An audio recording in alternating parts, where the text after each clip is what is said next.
Hello friends, आज की class में हम बहुपद निकालना सीखने वाले हैं। क्या करने वाले हैं? हम बहुपद निकालेंगे अगर हमें दिया हो मूलों का योगफल और गुणनफल। तो किस तरीके से हम बहुपद निकालेंगे, चलिए शुरू करते हैं क्लास को और सीखते हैं। देखिए, सबसे पहले तो यहाँ पर आपको दिया हुआ है क्या प्रश्न। तो प्रश्न ये कह रहा है कि एक द्विघात बहुपद ज्ञात कीजिए। क्या करना है आपको?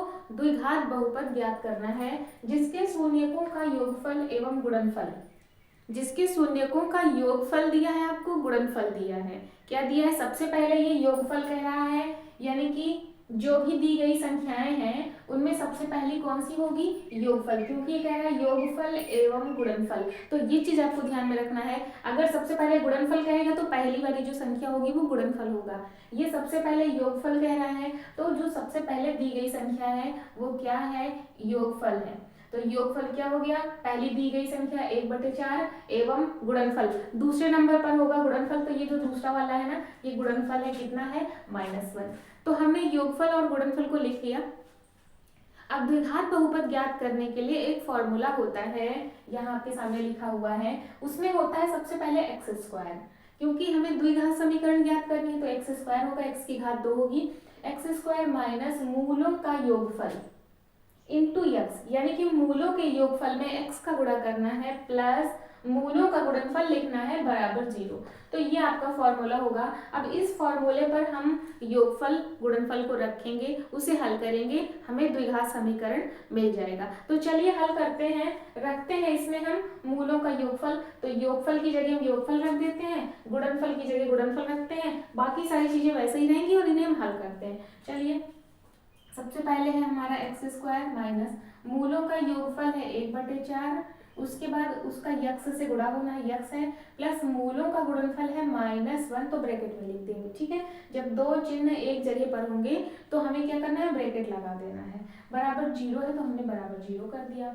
अब देखिए x², इस ब्रैकेट को जब हम हटाएंगे तो x का गुणा इसमें 1 में हो जाएगा। जब x का गुणा 1 में होगा तो क्या होगा? 1 इंटू यक्स क्या होता है? यक्स होता है। और ये जो चिन्ह पहले से ही माइनस का लगा हो वो चिन्ह हम लगा देंगे, यानी कि x² माइनस लगा देंगे, x का 1 में गुणा करेंगे तो यक्स और बटे 4 ही रहेगा। उसके बाद है प्लस, फिर है माइनस। तो देखिए ये ब्रैकेट है, उसके पहले प्लस है, फिर उसके बाद माइनस है। तो इसका मतलब इस प्लस का इस माइनस में गुणा होगा, चिन्ह का चिन्ह से गुणा होगा, तो प्लस और माइनस का जो गुणा होता है ना वो माइनस होता है। तो प्लस माइनस का गुणा माइनस हो जाएगा, फिर 1 है तो 1 हो जाएगा, बराबर 0 के हो जाएगा। अब देखिए यहाँ पे x/4 है, ये बटे 4 है, जो कि पूरी द्विघात समीकरण को ना गड़बड़ कर रहा है। इससे हम हल नहीं कर पाएंगे, गुणनखंड ज्ञात करने में हमें दिक्कत होगी। तो हमें करना ये है कि ये जो बटे 4 लिखा हुआ है ना, इसे हमें इस पूरी समीकरण में से गायब कर देना, हटा देना है। लेकिन ऐसे नहीं हटा सकते, उसके लिए एक प्रोसेस होता है। क्या है? जब इसके हर में 4 है तो देखिए इसके हर में कितना है? 1 है, इसके हर में कितना है? 1 है। तो हम ऐसा करते हैं, इन तीनों का ना हम एलसीएम लेके हर बराबर कर लेते हैं।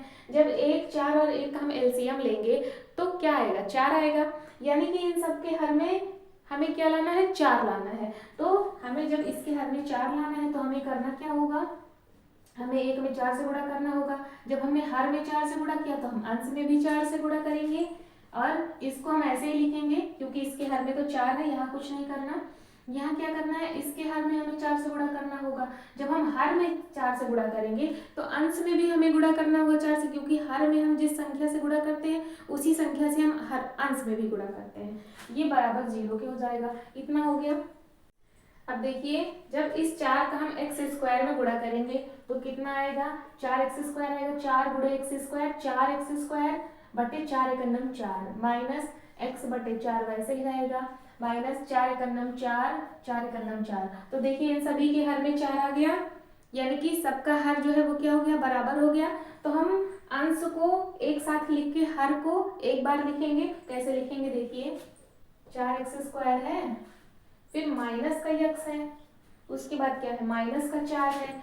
तो हमने अंश को एक साथ लिख लिया और हर को हम एक बार लिख लेंगे। जब हम हर बराबर कर लेते हैं ना तो सबके अंश को एक साथ लिख के हम हर को एक बार लिख सकते हैं। अब अलग अलग 4 लिखा था तो ये 4 एक बार लिख दिया, इसका मतलब कि इसके हर में भी 4 है, इसके हर में भी 4 है, इसके हर में भी 4 है, ये 4 सबके हर में है। अब बराबर 0 है, बराबर 0 कर दिया। अब आपने पक्षांतर का नियम पढ़ा होगा। पक्षांतर का जो नियम होता है उसमें एक होता है तिर्यक गुणा। क्या होता है? तिर्यक गुणा। तिर्यक गुणा का मतलब होता है कि इसका होगा गुणा इससे, ठीक, इसका गुणा इससे होगा और इसके हर में कुछ भी नहीं है, इसका मतलब 1 है। तो जब इसका इससे गुणा हो जाएगा तो 4 का 0 से गुणा होगा तो क्या होगा?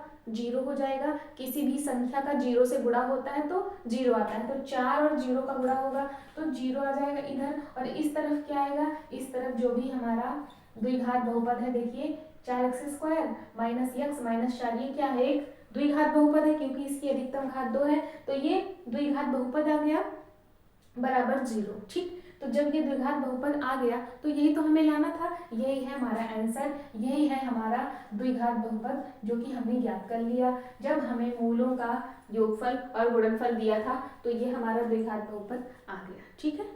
अगला जो हमारा क्वेश्चन है उसमें हमें क्या दिया है? उसमें हमें योगफल दिया है। क्या? सबसे पहले योगफल दिया है √2 और गुणनफल क्या दिया है? 1/3। पहले वाला योगफल होगा, दूसरा वाला गुणनफल। तो योगफल और गुणनफल हमने लिख लिया। जब लिख लिया तो अब इसको हम क्या करेंगे? फॉर्मूले में रखेंगे।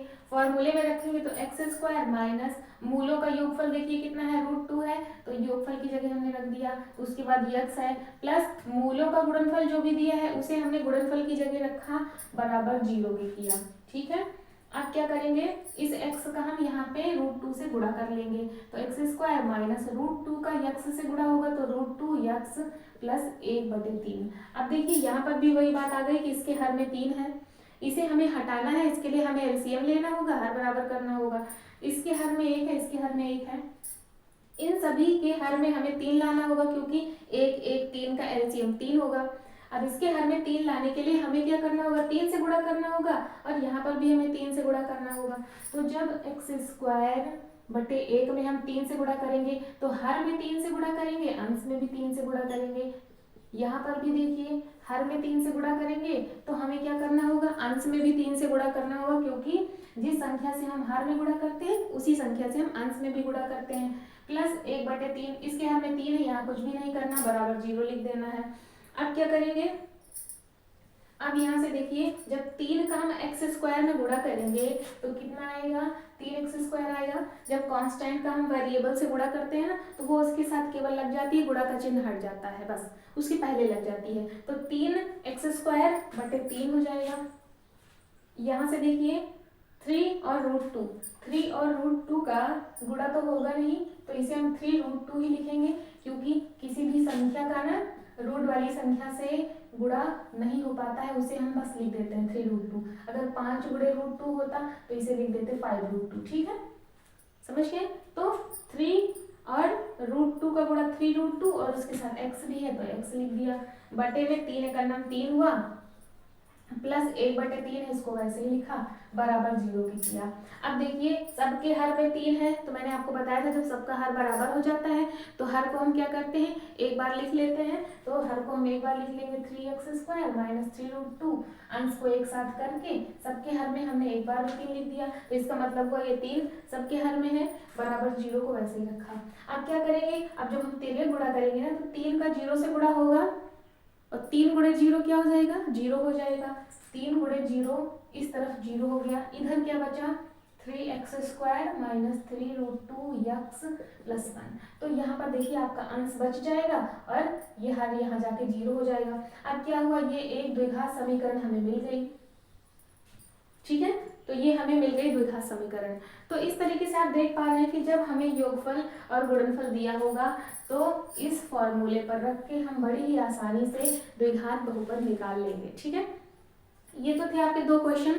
आपकी बुक में 2-3 और भी क्वेश्चन है जिन्हें आप हल करके आंसर निकालने का प्रयास करिएगा। अगर नहीं आए तो आप मुझे कमेंट सेक्शन में जाके कमेंट करिए, मैं उन सारे क्वेश्चन को आपको हल करवा दूंगी, ठीक है।